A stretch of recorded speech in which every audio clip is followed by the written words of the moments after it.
How you doing there? Welcome back to Babble on Talmud. Today we're studying Daf Chavtes, Daf 29 of Masechta Menachos. Friends, first of all, there's some serious pounding going on behind me. Wow. I mean, I have my noise-canceling headphones in, so it doesn't bother me that much. But there's like some serious thumping going on. I think it's probably because they're doing major work here in Yerushalayim. I think road work. I bet that they're knocking out the road not too far from me. Sheesh. That's chazak. I hope it doesn't come through in affect the audio too much. I imagine it has to affect it somehow. But anyways, Chevre, Daf Chavtes, Tzatza, Gewaltige Daf Chavtes. We talk about, the first it's like a kind of a Agadic test. Not really. There's some great Agadita. It's a great daf. So the first part of the daf, we discuss more on the construction of the menorah. I'd say we maybe argue. We wrap up that section of the Mishnah, and then we get to the section of the Mishnah where it said that the two parshas in the mezuzah are ma'akev, that you need Shema and you need V'haya im Shamaya, and that if you're missing even one letter, so then it's possible. So we are going to discuss that, and we will discuss broken letters in a mezuzah, also relates to tefillin. So we're going to talk a bit about broken letters. We'll spend a lot of time today talking about letters in general, letters of ksiva stam, of writing letters in Sifrei Torah, tefillin, mezuzahs. We will discuss the crowns on the letters, which will then, of course, be the segue into the world-famous story of when Moshe Rabbeinu attended Rabbi Akiva's shiur while he went up to Shamayim, and he saw that the Rabbanu Shalom was fastening crowns to the letters. And anyways, we will learn that story. It's a it's like a life-changing daf. I mean, this story, it's cool because this story is like you really have to arrive, right? Yeah, it's all the way in Menachos. Like, it took 6 years to get here. So yeah, it's a big day. Finally learning this story inside, having earned learning this story, not just saying, "Oh yeah, there's that story, let's learn it." But we're learning Menachos. We're getting to Menachos. We've earned our way to Menachos, and now we are learning the famous story when Moshe Rabbeinu sat in Rabbi Akiva's shiur. Givaldig. Friends, let's jump in to Daf Chavtes of Masechta Menachos.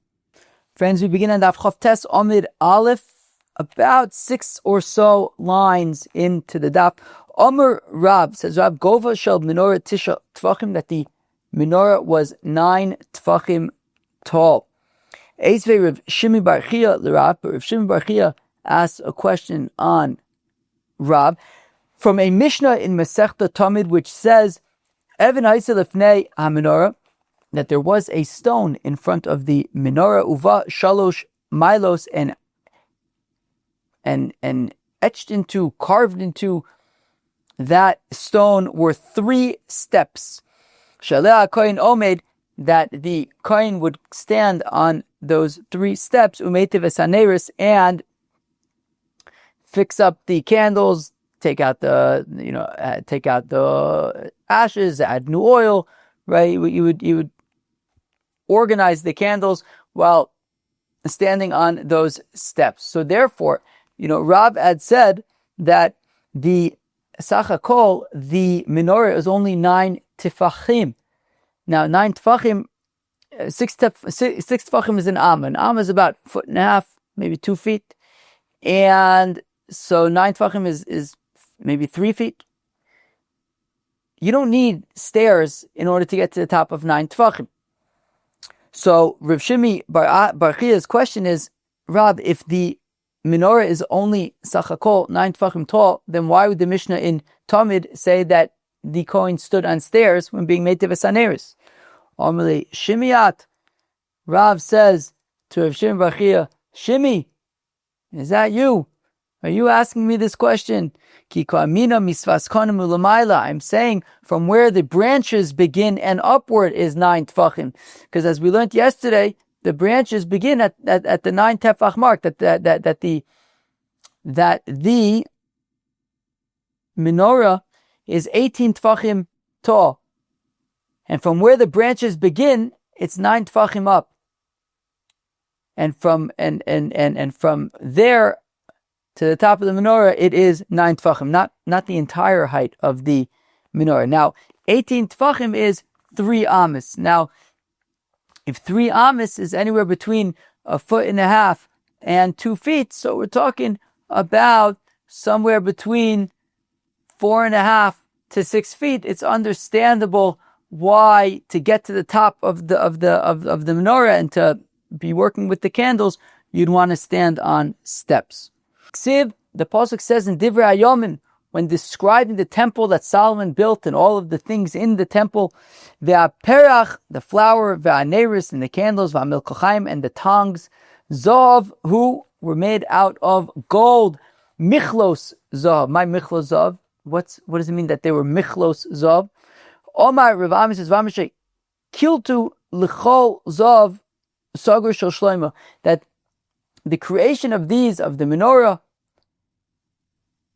depleted all of the Zav Sagar of Shlomo. Zav Sagar is gold that is so good that whenever a gold monger comes to town with this high quality gold, all of the Sagur closed, all of the other gold mongers closed their shops because there's no point in staying open that day.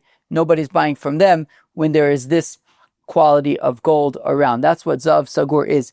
That the construction of the menorah depleted all of the Zahav Sagur that King Solomon had.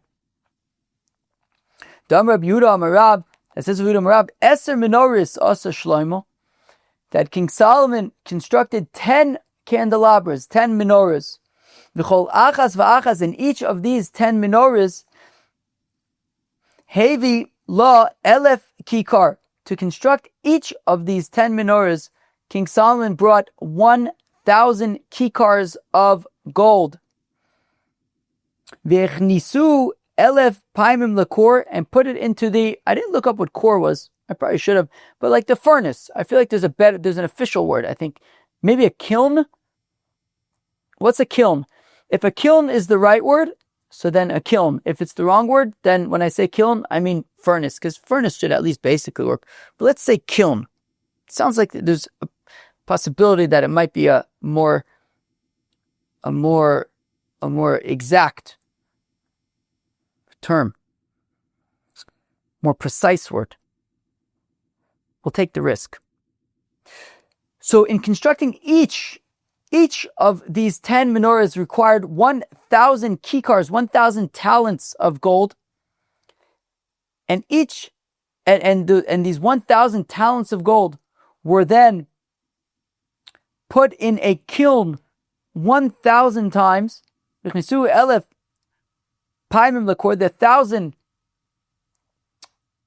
talents of gold were put in the furnace, in the kiln, 1,000 times. The midu al kikar, and they were reduced down to 1 kikar, which we learned yesterday that the menorah was built from 1 kikar. So basically, they would take 1,000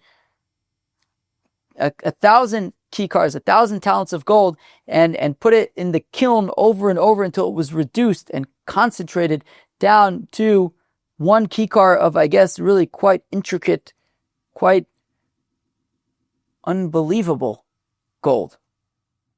Edie, is this really so that they ran out of gold? V'aksiv, you can actually skip the next little bit because, I don't know, it says you could skip it, and I think it reads slightly better without it. Ein kesef nechshav b'mei shloima l'm'uma. That the pasuk says, where's this pasuk? Also in Divrei Yomim, that during the Tkufa, during the period of Solomon's reign, silver was not considered like anything. There was so much wealth. So what do you mean that the construction of the menorahs depleted King Solomon's wealth? There was unlimited wealth. Zav Sagur Kaminin. Well, we're talking about specifically the top, the creme de la creme of the gold, the Zav Sagur. I think the point is that in constructing the menorahs, they depleted how much zahav sagur specifically they had. Umi chasukulei. Now we had said that basically every single time that they had put the gold into the kiln, the gold would be reduced by 1 talent. They were 1,000 talents that they would put into the kiln, and they put into the kiln 1,000 talents 1,000 times until it was reduced down to 1 talent. So essentially each time the gold was put in the kiln, it was reduced by a talent. Is that really how it goes? We learn in the Bible, Rabbi Yosef Babbe Omer,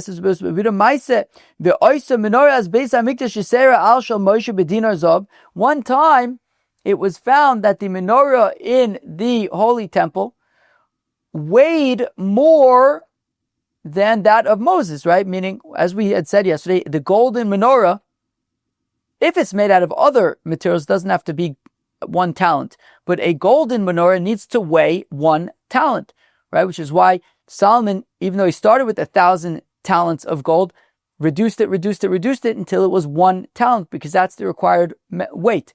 Now, one time it turned out that the menorah, the golden menorah in the holy temple, was heavier than 1 talent. How much heavier than 1 talent? 1 dinar's heavier than 1 talent. I tried to find exactly what that means.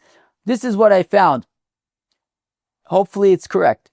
That a talent is 60 shekels.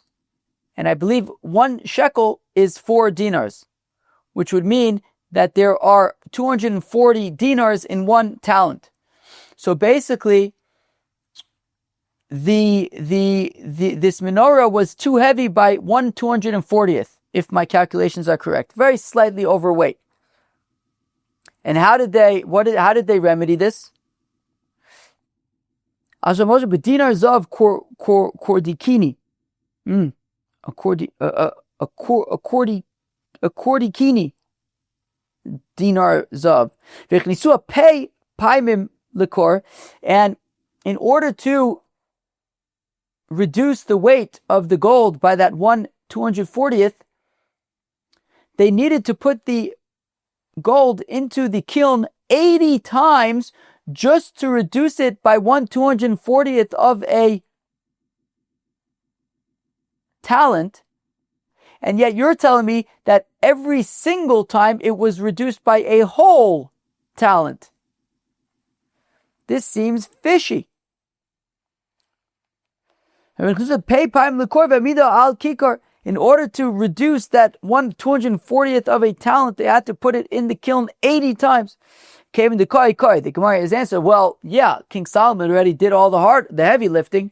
Yeah, after King Solomon put that gold through the kiln 1,000 times, yeah, it was pretty darn reduced already. And at which point, if you're going to reduce it further, good luck.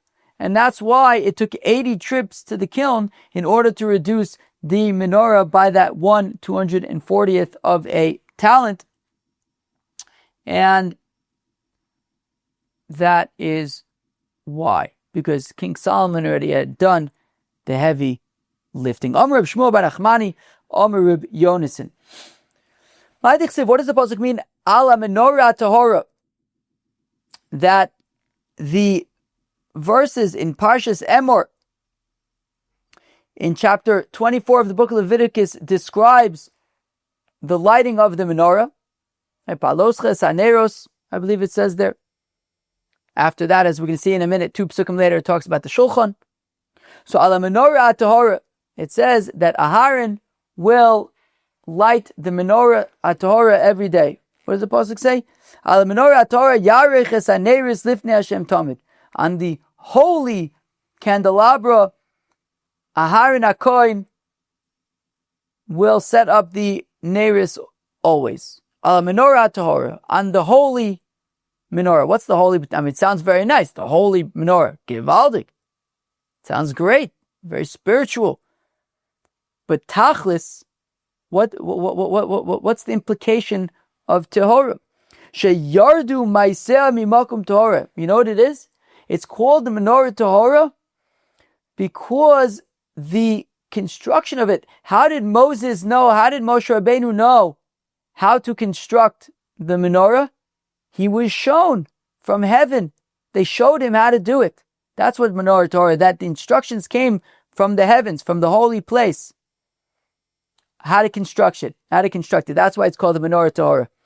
Right? So yardu ma'isel, that the construction of it came, the blueprint, the instructions for how to construct it came mimakum tahara, from a place of purity from the heavens. Elameata frekti Gemara 2 psukim later, when it says ala shulchan ator, when it says also by the shulchan 2 psukim later, the table for the showbreads, that it was also holy, it was also pure.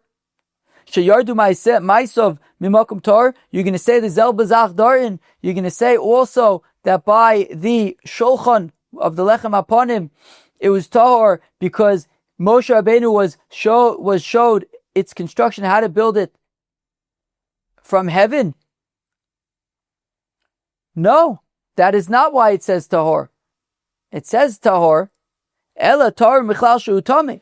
By the shulchan, the reason why it has to say ala shulchan tahor is because the shulchan could be tamei.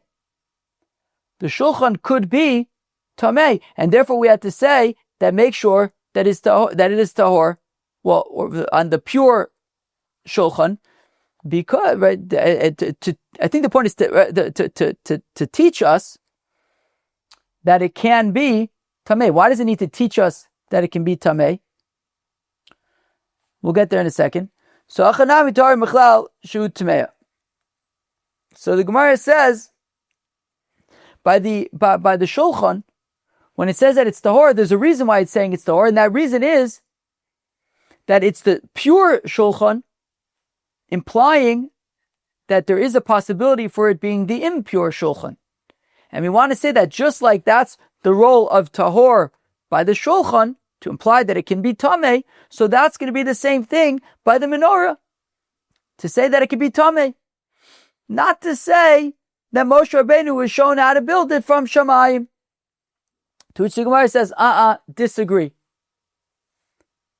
While you are correct that by the shulchan, when it says ashulchan tahor, it's to imply that it can be tamei.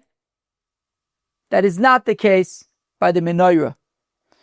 Bishlam also, I understand by the shulchan why the Torah needs to say ashulchan tahor, because it could possibly be tamei. Why did we have to be told that it could possibly be tamei? Well, because I may have thought, as we're about to see, that it can't get tamei. Kidur shlakish, like shlakish, damar shlakish. My dichsiv ala shulchan ator. Why does it say the pure shulchan? Michlal shu tamei, to imply that there is a possibility of the shulchan becoming tamei. Why would I have thought otherwise? But klei eitza also lenachasu. How could the shulchan become tamei? After all, it's made out of wood. I think it's covered in gold, but I guess the core of it is wood. Ha'asu lenachasu, that is meant to be stationary on the ground. It's meant to stay there on the ground. It's not metaltalin.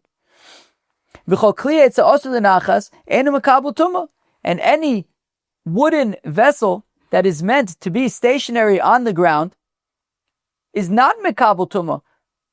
So what does it mean that the shulchan ator, implying that it can become tamei? Ma b'tum it can become tamei. It's wood. It's clear. It's also the nachas. There's no tumah. Elamalamed. It teaches rather shemagbiin also that we do actually lift up the table. It is not stationary. We lift it up. When do we lift it up? For the pilgrims, for the festival pilgrims. The Shalosh Regalim, Pesach, Shavuos, Sukkot. Umayrim lohen, we pick up the shulchan and we show the pilgrims. Lechem aponim, the showbreads. Ve'omrim lehem, and we say to them, Ruchi baschem lifnei amokim. See how beloved you pilgrims are, you Yidden are to the Rabbeinu Shalom. Maichi baschem, what is your belovedness to the Rabbeinu Shalom? Yoshua ben Levi, Damar B'Shua ben Levi, Nes Gadol Naise Belechem Aponim, that there was a great miracle that occurred, that transpired with the showbreads, which was siluko kisiduro, that the showbreads were removed from the shulchan in the same manner in which they were placed there initially, namely that they were warm and fresh 1 week later. I wanted to look up that Mishnah, but I forgot to do it. But anyways, I believe that there is a Mishnah later on, Masechta Menachos, that says that essentially the showbreads were baked at least 8 days before they were eaten, right? Because the showbreads would be put on the shulchan on Shabbos afternoon, I believe, and they would stay there until the following Shabbos afternoon, but they were not baked on Shabbos, they were baked already from Friday. And I believe the Mishnah says that Friday was Yom Tif, so then already from Thursday. And if it was Rosh Hashanah, let's say Rosh Hashanah was Thursday, Friday, well then already from Wednesday. And yet, I think the Mishnah says that, and yet there was a miracle that happened, that nonetheless, whenever the showbreads were removed from the shulchan, 8 days later, 9 days later, 10 days later, whatever it might be, they were fresh. Shenemar, as the pasuk says, Losum lechem cham biyomi lakcho, to place bread that is warm on the day that it is taken. The pasuk shot, I believe, of that pasuk is that when King David faithfully went to Nov, the Ira Kohanim, and he asks Achimelech if there's any bread, if there's anything for eat. Achimelech said that all there is the lechem upon him that was just swapped out, that lasum lechem cham, that to place warm bread biyomi lakho on the day that the other breads are taken. But I think the drasha is cham biyomi lakho, that they are warm on the day that they are taken. And that is the miracle. And on the Shalosh Regalim, the Kohanim lift up the shulchan and they show the showbreads off to the Yidden, and they say, see how beloved you are to the Rabbeinu Shalom, that there is this, right, view this miracle of the showbreads, that no matter when they are removed from the table, from the shulchan, they are as fresh as the day they were placed there. Elohocha Tahora Michlashi Tmeya Pshita Klematechos Nenu. So I understand why by the shulchan we need the pasuk to say the shulchan atar, and to imply that it can in fact become tameh, because otherwise I would think that it cannot become tameh, because it's clay eitz, also the nachas. It's meant to just stay resting on the ground, not to move around. The chiddush is no, it does move around. It is metaltalin. The kohanim pick it up on the shalosh regalim and they show off the miracle of the that is the lechem upon him.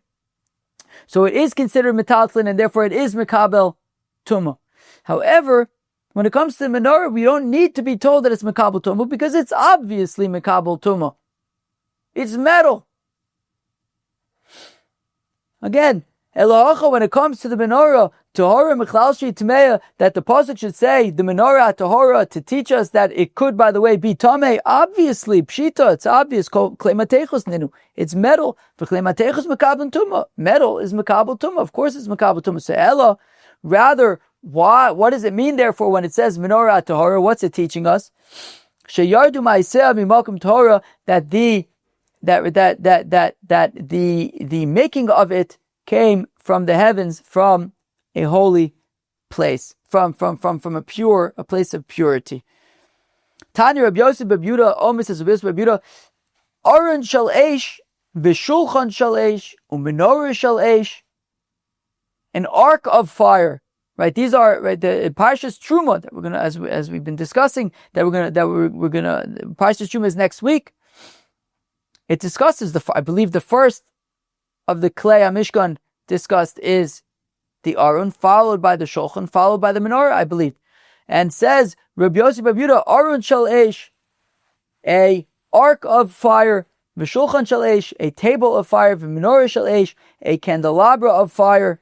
Yardu min hashamayim, came down from the heavens. V'roa Moshe v'asa kimosam, and Moses saw them, and then made replicas, copied them. Shenemar, as the pasuk says, Ure'ei v'asei, see and do, kisavnisam asher ata more bahar, like the models that you have been shown on the mountain. Elamiata v'akimosa esa mishkan kimishpato asher her'esa bahar. But 1 second. Asher more bahar. I don't know. I translated, but I believe that that's actually present as you are being showed. Anyways, when the pasuk says, and you will build the tabernacle kamishpatu, like the halachis, like the rules, asher hor esa bahar, that you have been shown on the mountain. Hachinami, are we going to say that here also a tabernacle of fire came down from the heavens? I think the point is that would be quite a big thing to fall down from heaven. I don't know, how else do you understand that? I think the point is that, okay, a menorah, a shulchan, an aron, okay, there could be an aron of fire, but a whole tabernacle of fire. So hacha ksiv kimishpatu, the thing is that by the tabernacle it says kimishpatu, like the laws. So he was shown laws. Hasam ksiv kisav nisam. Over there it says models, actual models. Kisav nisam, like the actual models. So there were models of fire for the aron, for the shulchan, for the menorah, but for the tabernacle there were mishpatim. He was given laws, but not actual fire models. Gabriel, the angel Gabriel, Chagur Kimin Psikya, was wearing an apron, like a worker's apron. Haya v'hera lo leMoshe ma'aseh menorah, and he showed Moshe Rabbeinu how to make the menorah. Gabriel, the angel Gabriel, showed up ready to work in a worker's apron and showed Moshe Rabbeinu how to construct the menorah. As the pasuk says, v'zeh, and this, zeh is always like pointing, showing. This is the ma'aseh menorah. This is how to make the menorah. There were three things that were difficult for Moshe to understand exactly how to visualize them. Until the Rabbeinu Shalom showed Moshe with his finger. And these are those three things: menorah, v'rosh chodesh, v'shrotzim. Menorah, dichsiv, v'zeh ma'aseh menorah. As we said, this is how to make the menorah, that he was shown a model of the menorah, and this is the menorah that you should be making. Rosh chodesh, dichsiv, as the pasuk says, hachodesh hazeh lachem. This month is for Rosh Chodeshim. That Moshe Rabbeinu was struggling to understand the whole concept of the moled, right? Because the moled, right, Rosh Chodesh is when the moon goes from being invisible to being visible, and it was a subtle thing, and the Rabbeinu Shalom showed Moshe Rabbeinu, I think Kazer Eva Kadesh, maybe, right? That when the moon is like this, now it's Rosh Chodesh. Shrotzim dichsiv v'zeh lochem atamei, and this is the tamei stuff, right? The Rabbeinu Shalom showed Moshe Rabbeinu what exactly sheritzes are. Some say af ilchos shchita, even the halachos of slaughtering animals, of ritual slaughter. Shenemar v'zeh asher taisa al mizbech, by the, I believe this was by the when the Rabbeinu Shalom was telling Moshe Rabbeinu about the miluin, and he says that you will offer a korban tamid, and he says v'zeh this is what you will make on the mizbeach, and this was a reference to slaughtering the korban tamid. And the Rabbeinu Shalom showed Moshe Rabbeinu how to properly, ritually slaughter an animal. Friends, now we move on to the section of the Mishnah that discusses mezuzahs. Shtei parshas sheba mezuzah, the two parshas in the mezuzah, Shema and Ve'aya im Shamo'a. Ma'akvozozo, you need both of them in the mezuzah scroll. Va'afilu ksav echod me'akvon. And even if it's missing just one letter, it's going to be trouble. It's going to be puzzle. Pshita, obviously. Right, does Rashi say what? I don't know. Yeah, Rashi. Yeah, those have uchsavtam b'diuk ksivatama. The pasuk says by in Shema, uchsavtam amezuzos misecha v'shurecha uchsavtam ksivatama. Has to be. You can't be missing a letter, obviously. Amarav Yehuda, Amarav lo nitzucha ela likutza shel yud. What it's referring to is that even if the kutzo shel yud is missing, what's the kutzo shel yud? What's the kutzo shel yud? So when I think of kutzo shel yud, I think of one thing. It's actually a big machlekes. So I have a slide over here, and I actually was surprised at how much difficulty I encountered trying to find a yud, the letter yud, online written like a scribe would write it. I was surprised at how difficult it was to locate one. The ones that I found, they were like these small little images that would have looked like a mess over here, blown up. So what I did was I simply opened up my Megillah Esther, and took a photo. So we have some arrows there pointing at the letter Yud. The second letter, oh, that's interesting. The first word of the Megillah has Yud, Hey, and Vav. Interesting. Anyways, so the second letter of the book of Esther is a Yud. And we can see, so the pink arrow, Rashi Taka says the Kutzel Shel Yud is what the pink arrow is pointing to. The right, kind of the right side of the Yud that goes down from the right. The white arrow is what Rabbeinu Tam says the Kutzel Shel Yud is, which is at the bottom kind of left of the, well, that's why I have an image here, so that you can actually see it. But yeah, what that white arrow is pointing to is that if you look, so I don't know, like, well, I guess there's a part that goes down, and then there's like the main top part of the Yud at the top. So then on the left side of the main part, at the bottom left, that's what the white arrow is pointing to. It goes down. If you notice it sticks down a little bit. Rabbeinu Tam says that is the Kutzel Shel Yud. I didn't even know about that. And then the blue arrow is whatever. That's what I always think about the Kutzel Shel Yud, is like the part of the Yud that sticks up at the top. That's that little part that sticks up at the top. That's what I always thought the Kutzel Shel Yud was. Apparently, that's what the Rosh says. I saw in the art scroll note that that's what the Rosh says. So interestingly, Rashi says the Kutzel Shel Yud is taka, the part that goes down on the Yud. Rabbeinu Tam says it's this part to the left. The part that I always assume was the Kutzel Shel Yud is dafka, the opinion of the Rosh. Anyways, so that is what the Kutzel Shel Yud is. Now, so we're saying that the Mishnah is saying even if the Kutzel Shel Yud is missing, but says to the Gemara, that's also part of the letter. V'anami pshita, that's also part of the letter. Of course, if it's missing, it's going to be trouble.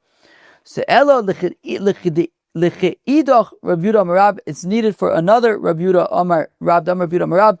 Kol o she'ein gvil mukif la me'arba b'choseh psula. That every single the letters can't be touching each other. That if the letters are touching each other, then the mezuzah is psula. The letters have to from all four sides have to have proper spacing. And if the letters are touching each other, so even though all the letters are there, but if they are touching each other, so then the mezuzah is psula. Amr Rav Ashian bar Nadboch, Mishmei de Rav Yehuda. Rav Ashian bar Nadboch says the name of Rav Yehuda. Nikev tocho shel hay kosher yirecho posel. If the inside of the hay is pierced, it is kosher. If its leg is pierced, then posel. I have another slide over here with the letter hey. This is not a letter hey written by a scribe. This is just a letter hey typed on a computer screen. And the white arrow is pointing to the middle of the letter hey. And if there is a hole in the klaf in the middle of the letter hey, so the no problem, the mezuzah, the tefillin, I think, also is kosher. The blue arrow is pointing to the leg, the right leg of the hay.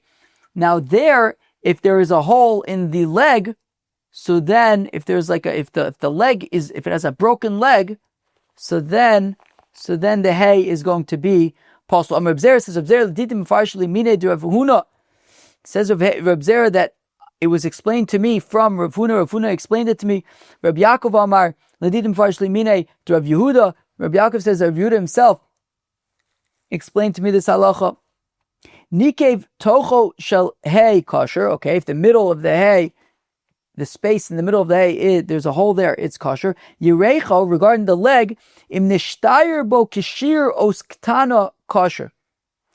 If basically the top, so if there's a hole in the right leg of the letter hey, but enough of the leg remains above where the hole is, towards the top of the letter, that it's at least the size of a yud, so then it's kosher, right? So if basically, if you right the right side of the letter hey, if at the bottom of the leg it's broken, but it's broken, there's a hole there, but above the hole there's still more than a yud's worth of the leg, so then it's kosher. But if less than if it's really most of the leg is broken off, is gone, so then, or there's just simply a hole high up on the leg, such that there is not even a yud's worth left, so then it would be posel. Right, so nikev tocho, I'm reading it again, tocho shel yud shel hey kosher. If the middle of the hay is punctured, it's still kosher. Yurecha, but with regard to the leg, im nishtayir bo kashiros katana, if there's a puncture in the right leg of the hay, but there is still enough above the puncture towards the top of the letter that there is still a yud's worth of letter, kosher ve'imla, but if not, posel. Agra chamua de Rab Abba's shver, his father-in-law, agra, if sikale kara dehei de ha'am, that in his tefillin in the parsha of Kadesh, the pasuk says Vayomer Moshe el ha'am zocher seyom hazeh asher yitzasem mitzrayim, etc. Now, the right leg of the hay in the word ha'am was punctured benikva, it had a hole in it. Also, the comment of Rabbi Abba, so he came to his son-in-law Rabbi Abba, Amalei, and Rabbi Abba responds, Im mishtayir bo b'shir kishir os kitano kosher v'imlab posel. So long as on the right leg, if above the hole there, above the puncture, there is at least an amount for a letter yud, so then the letter is still kosher v'imlab, but if not, posel. Rami bar Tamre du Chamur de Rami bar Dikule, Rami bar Tamre, who is the shver of the father-in-law of Rami bar Dikule, if sikale kara devav de bayarok, in the parsha bayok kiviyacha, also in the tefillin, there's Shema vayim Shemora Kodesh and vayok kiviyacha, it says, the pasuk says, vayiki iksha far l'shachin vayarog Hashem, and Hashem killed. Now what happens if that vav, though, it becomes a yud? Then it says Yehoreg Hashem, which is a very, very bad thing. We don't want that at all. So if sikale kara devav, the vav broke, the vayarog benikva, it got a hole in it. Also the kaimah to Abzera, so he comes to Abzera to say, what do we do? Omar lei, and Abzera says, Zil aisi yenuka, friends, bring a young child, Tilochakim v'lo tipesh, who's not too smart and not too unsmart. The Mishnah Berurah says, well, how do you define smart and unsmart?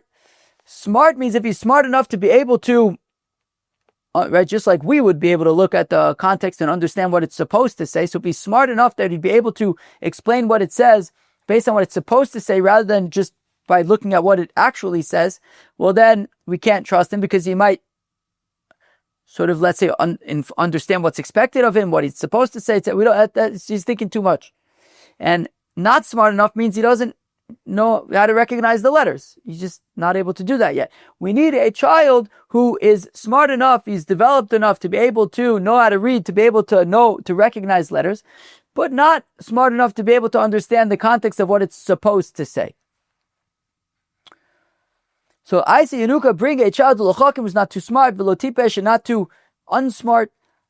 Ikarile vayarog, if he reads it correctly, vayarog, he says it's a vav, kosher. Ilo yeharigu ufasol. But if not, then we have to accept that the pasuk is saying yehareg, which is a problem, and the tefillin would be posel. You're gonna have to fix it. Ataka looked at the Mishnah Berurah. The Mishnah Berurah points out that that this kid test, to be able to call over a kid to have a look at the letter, it's not for all letters, right? So, for example, if you have like a letter Pei, or let's say a letter Aleph, and the top, what does a letter Aleph even look like? Let's see, Achashverosh. Okay, right. So the top right of the Aleph, if like that little like Yud kind of thing at the top of the aleph is disconnected from the main line of the aleph, it makes no difference that a child is able to tell that it's an aleph, it's a puzzle aleph, right? Where the child test is relevant is if you have a vav that breaks, and the question is it long enough to be a vav, or do we have to accept the fact that it now looks like a yud and that it's a yud? So there we can have a child who basically is smart enough to recognize letters, but not smarter than that to be able to understand the context and say, hey, what letter is this? And if he says it's a vav, so then it's kosher. If he says if it's a yud, so we have to accept that it's a yud. But so the question is, right, is it long enough to be a vav? Or let's say a nun sofit, is it long enough to be a nun sofit? But if right, or like the letter hey, for example, if the leg is long enough for it to still be a hey. But if we're talking about literally just a broken letter, it doesn't matter that the child can recognize it, it's still going to be possible. Friends, and now we get up to the famous story of when Moshe Rabbeinu went up to heavens. Let's see. Amar of Yehuda, Amar Rav says, Yehuda Amar Rav, B'shah she'ola Moshe l'amarim, that when Moshe Rabbeinu went up to the heavens, Mitzari la'kodesh baruch hu sheyoshev v'kosher iksarim la'osias, he found the Rabbanu Shalom, and what was the Rabbanu Shalom do? He was putting the final touches on the Sefer Torah. He was tying crowns to letters of the Sefer Torah. Amar lefanov, and Moshe Rabbeinu says to the Rabbanu Shalom, Rabbanu Shalom, mima akiva yodcha, how come you're doing this? The Torah is already written. We have everything that we need. How come you're tying crowns to the letters? Who are you doing it for? For who needs these crowns? Omar Lai, the Rabbanu Shalom says to Moshe Rabbeinu, Adam echad yesh she'osid lios besof kamadoris. After several generations, there is going to be a certain someone, the Akiva ben Yosef Shemo, and his name is Akiva ben Yosef, she'osid, that he is going lidrosh al kol kots v'kots tilin shalalachos, that for every one of these points that I am adding to these letters, Rabbi Akiva is going to darshan piles and piles of halachos. And it's for Rabbi Akiva that I'm making sure to deliver the Sefer Torah with all of the flourishes and embellishments and the details to make sure that everything is there so that Rabbi Akiva and anyone else who is going to darshan the Torah can understand everything that there is to glean from the Sefer Torah. Amar lefanav Rabbanu Shalom, and Moshe Rabbeinu says to the Rabbanu Shalom, Har'eu li, please show him to me. I want to see who is this person. Amar lo chazal acharecha, and the Rabbanu Shalom says, sure, no problem, turn around. And he turned around, and there enough, he was sitting in the Beis HaMedrash with Rabbi Akiva. Rabbi Akiva was giving a shiur to his throngs of students. V'yoshev b'soif shmona shuris, and he sat himself down at the end of the 8th row. V'lohai yodea mayin omrim, and Moshe Rabbeinu had no clue what they were talking about. He could not follow the shiur, he could not follow the discussion. He did not understand. Toshash kocho, and he got weakened. He got so how do you understand? So the way I understand it, he got disheartened, or right, he got confused. This wasn't what he recognized. This wasn't the Torah that he recognized. He didn't understand what they were talking about. Kevan she'egia l'davar echad, but then they got to a certain matter. Amru lo tamidav, and his students said to him, Rabbi Akiva's students said to him, Rebbe minayin loch, how do you know this? Amr loin, and he says, halacha l'Moshe miSinai. It's a halacha from Moshe from Har Sinai. Nisyash v'daito, it made Moshe Rabbeinu feel better. How do you understand that? I don't know. The way I understand it is that what it meant to me is that even though the Torah over generations maybe takes different shapes and the learning is a little bit different. You have Rabbi Akiva who's learning out piles and piles of halachas from these crowns on the letters, but ultimately we are what's the how do they say ne'eman lamakor, right? Ultimately, it all comes from the same place. It all comes from Moshe Rabbeinu halacha l'Moshe Sinai. And therefore, when Moshe Rabbeinu was sitting in Rabbi Akiva's shiur, and the Torah, all those generations later, looked very different to what he could imagine. But ultimately, when he saw that it all comes back to halacha l'Moshe Sinai, to the receiving of the Torah at Har Sinai, Moshe Rabbeinu realized, wow, this all comes back to the same source. That's how I understood it. Friends, how do you understand it? Chazar uval lifnei HaKadosh Baruch Hu, Moshe Rabbeinu, after this experience, comes back to the Rabbanu Shalom, Amar Lefanav, and he says to the Rabbanu Shalom, Rabbanu Shalom, Yesh L'cha Adam Kazeh v'Atanos in Torah al Yadi. He says, I don't understand.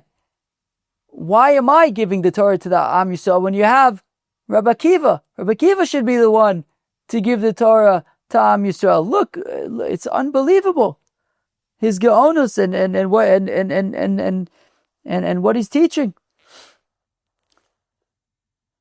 Amalo shtok kachol b'machshavti b'machshava lefonai. The Rebbeinu Shalom says, quiet. These are my plans. My plan is for you to give the Torah. Amar lefonav Rebbeinu Shalom her isani Torah also hareni scharo. So Moshe Rabbeinu says, okay, fine. You have showed me his how he learns Torah, how he studies Torah, how he teaches Torah. Show me his reward. The Rebbeinu Shalom says, turn around. And Moshe Rabbeinu turns around. Of course, as we know, Rabbi Akiva was one of the 10 martyrs. He was one of the Asar Rugei Malchus. They scraped off his flesh with combs. And apparently, I didn't realize this until today, they sold, they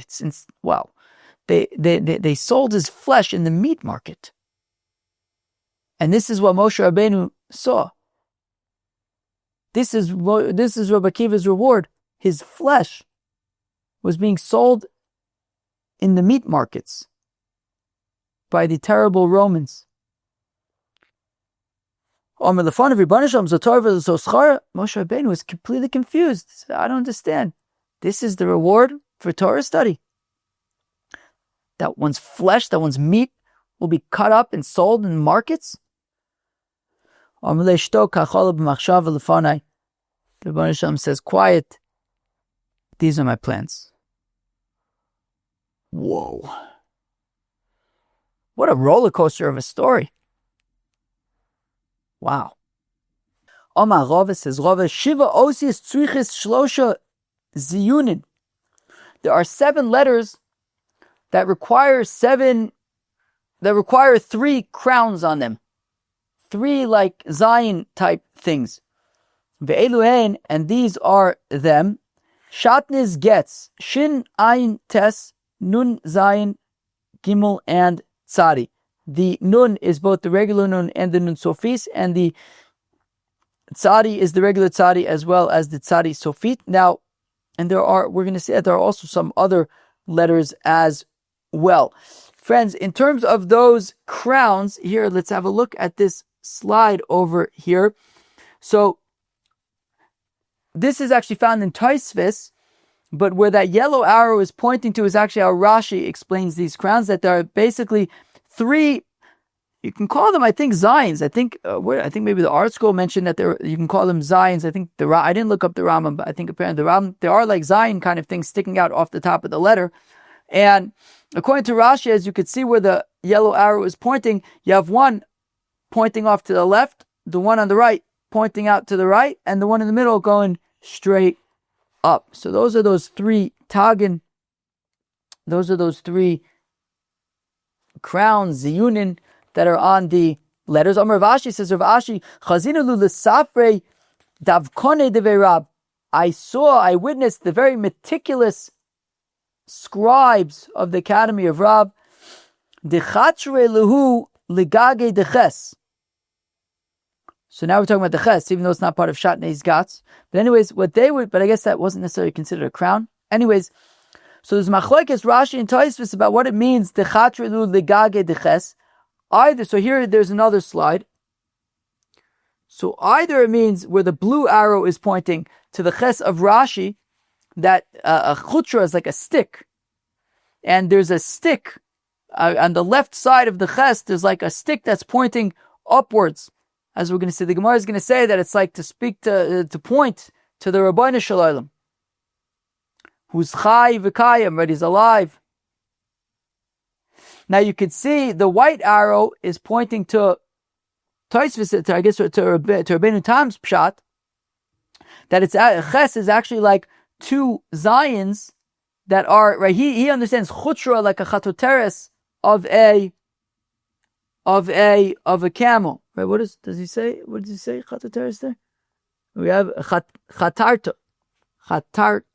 Yeah, of the gamla of a camel, like the hump of a camel. So it's like two zions that are connected by like a hump. And Tosfos Taka points out that there's a Gemara in Shabbos that talks about you could be chayav for, what does he say? For, it doesn't say, for being like magia, I think, a letter on Shabbos. Basically, if you remove that hump from the zion, now you get two letters, two zions, right? So based on that, so if you say it's two zions connected by a hump, so I can understand the Gemara in Shabbos. Also, it says, but the Gemara, the Mishnah in Shabbos also talks about if you write the letter ches, right? If you'd be chayiv for writing two zions. Anyway, so there is reason to say, like Rabbeinu Tam, that it's two zions connected by some kind of a hump. Rashi says, like the blue arrow points to, that it's talking about like a stick pointing up from the left side of the letter. So says the Gemara.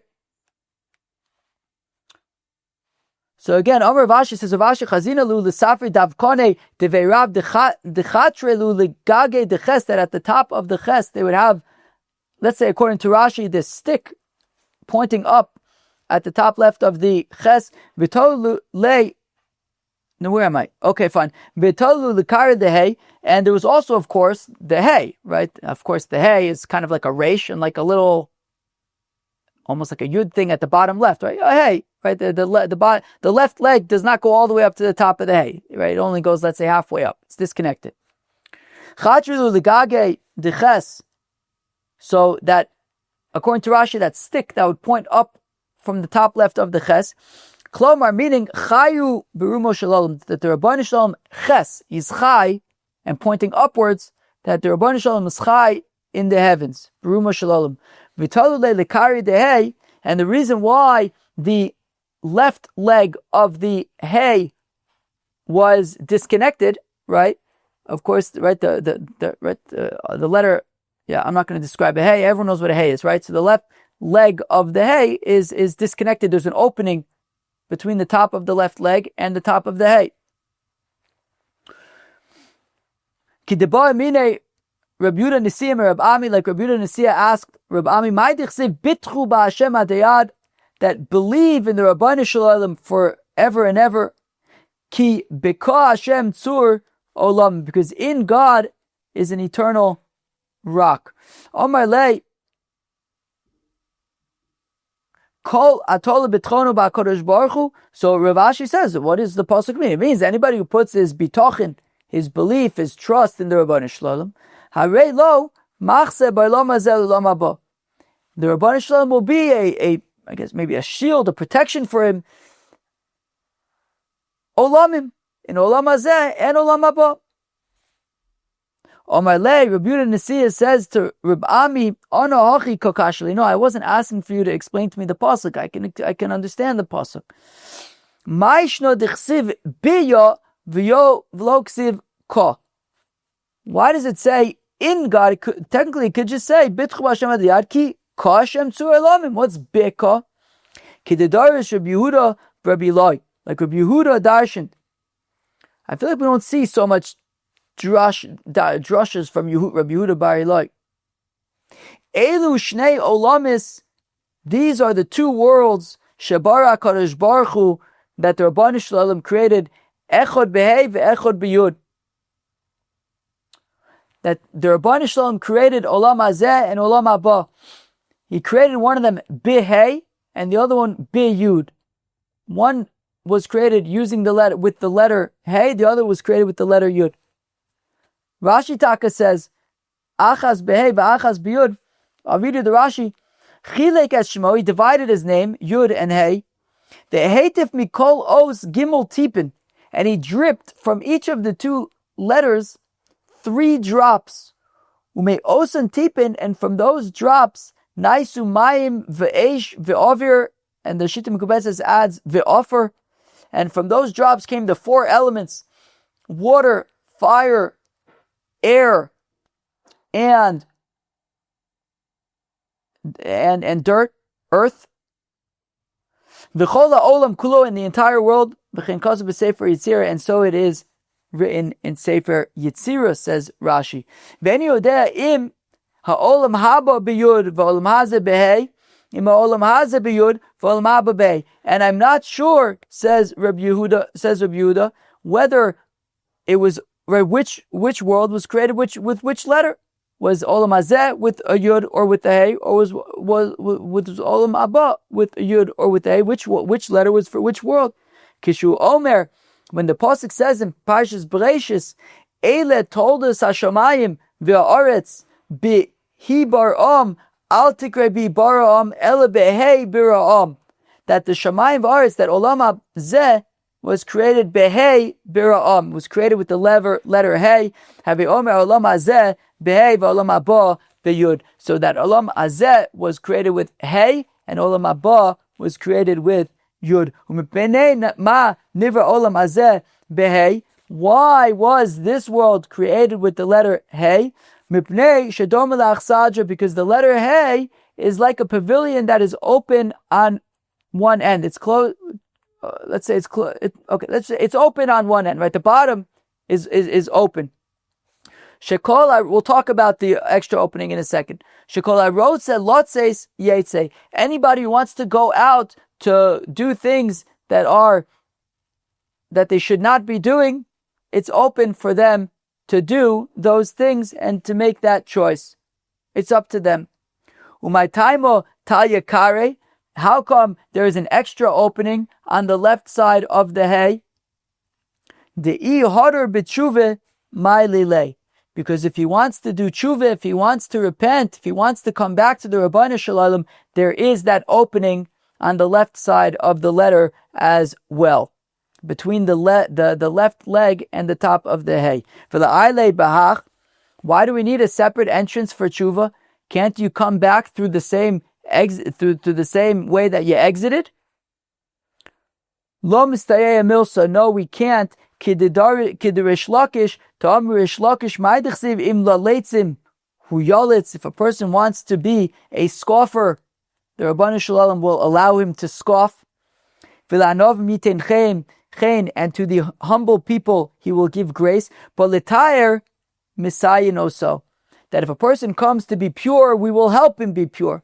But l'tame poschen though, if he wants to be impure, we will open it up and allow him to be impure. So the letter Hey is open on the bottom to say if a person wants to go, ish kefi mahalaloi, everyone to do whatever they want to go on their own way and do averus or whatever it is they want to do, the bottom is open for them to leave and do whatever they want.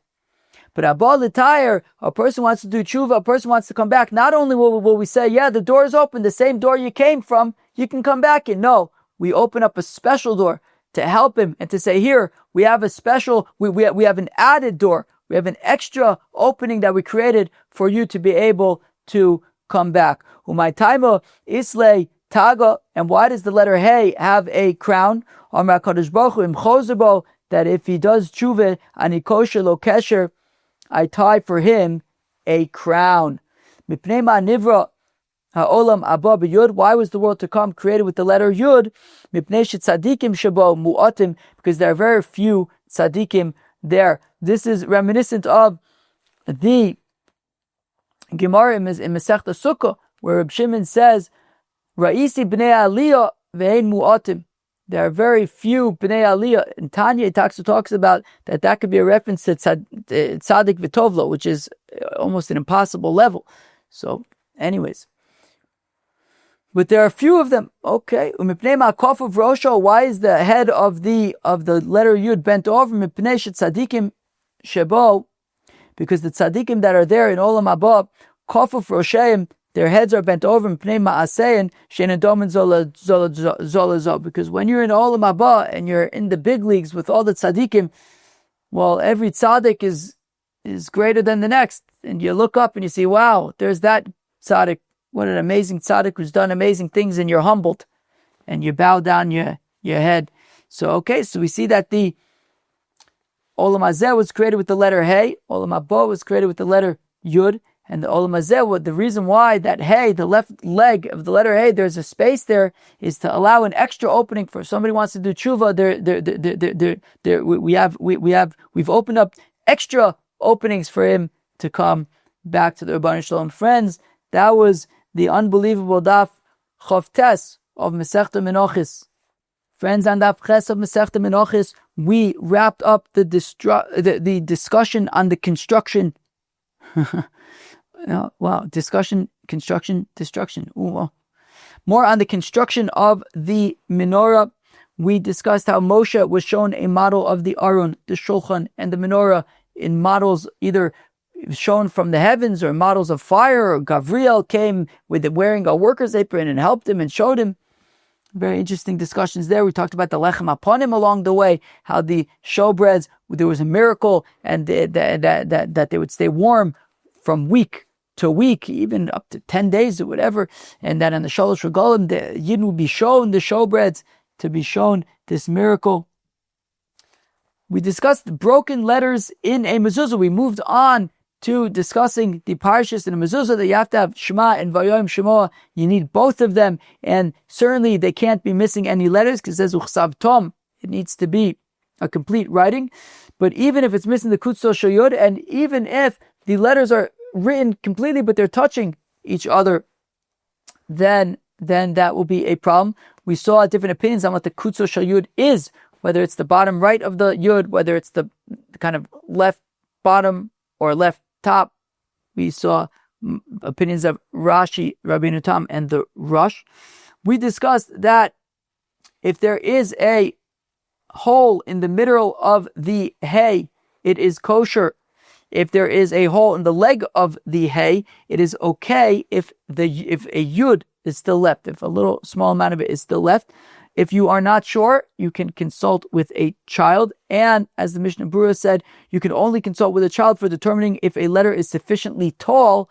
But if the letter is puzzle, like, the top of the aleph is simply disconnected, it's not going to help that a child can tell that it's meant to be an aleph.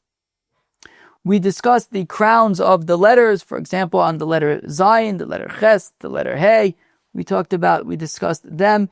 And of course, we had the very famous story of when Moshe Rabbeinu went up to Shamayim and he saw that the Rabbi Shalom was tying the crowns to the letters because of Rabbi Akiva. It was going to be important for Rabbi Akiva to be able to darshan them. Rabbi Akiva then Moshe Rabbeinu then sat in Rabbi Akiva's shiur until he heard Halacha L'Moshe Misinai.